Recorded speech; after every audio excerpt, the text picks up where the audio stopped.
What's going on, everybody? It's MrAeroHD here. We are back again with Build It, Drift It, Kill It. Finally back doing these.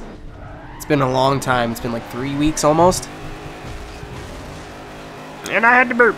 But this is a car that I wanted to do for a long time. But before, of course, we get into that, we have to give credit to where credit is due. This week it will be Desmeon, and the song is called My Sunshine. All these description.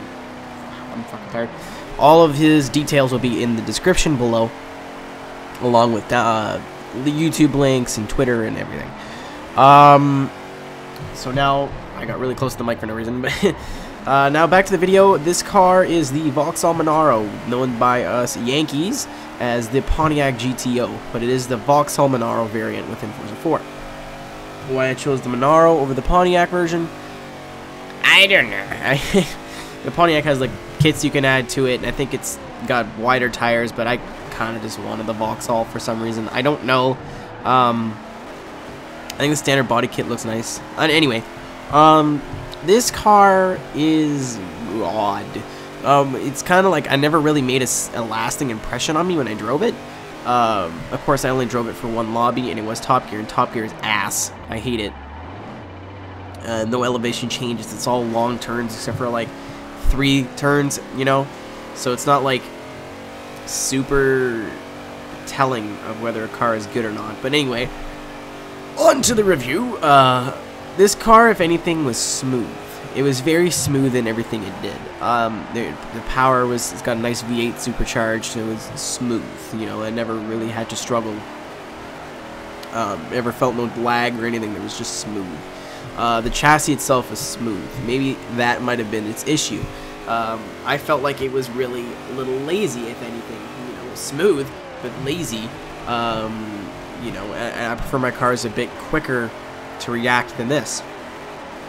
I don't know if it was because I had the front tires so wide or what, but definitely was an issue for me. But all in all, I think this is, because it's lazy, a good beginner car.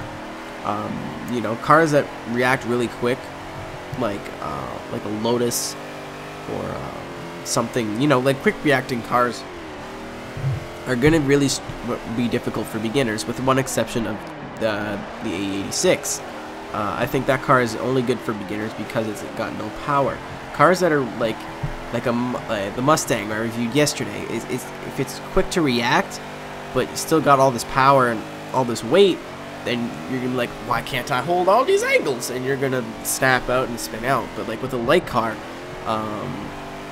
you know, you'll be able to catch it when it turns. This is for like, you just bought Forza, like this is your first car. I remember this actually being one of my first drift cars. I think it was this and a 350Z or Z, whatever, which I also recommend as a good beginner car. This car is a little lazy, but for that reason, it's very forgiving. You know, like, if you're watching, I'm on a controller, and you can't really tell, you know, it's not like really big twitches, but it's still twitching.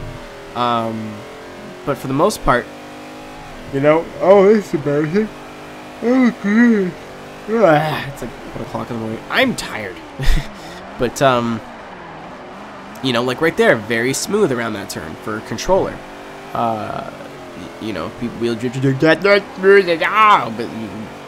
I don't know why you sound like Robin Williams from Flubber, but you know, the difference between a wheel smooth and controller smooth, at least for me, is huge. But very controllable, very smooth.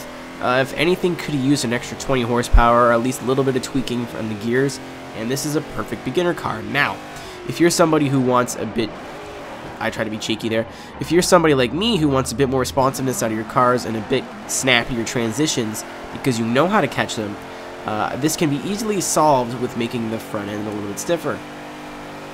I tried to make it a little less stiff, thinking that it would have too much grip in the front because of the wider tires, because I decided to run 265s or whatever I ran. I don't remember, but for whatever size I ran, it was one size higher than I was like going to initially run. So I think if you fix that, stiffen up the chassis a little bit, it will be fine for us who have some drifting miles under our belt. But for those guys that just are getting Forza now, for whatever reason, or like haven't really got into drifting, this is a good car to start in, just because it's so smooth like butter.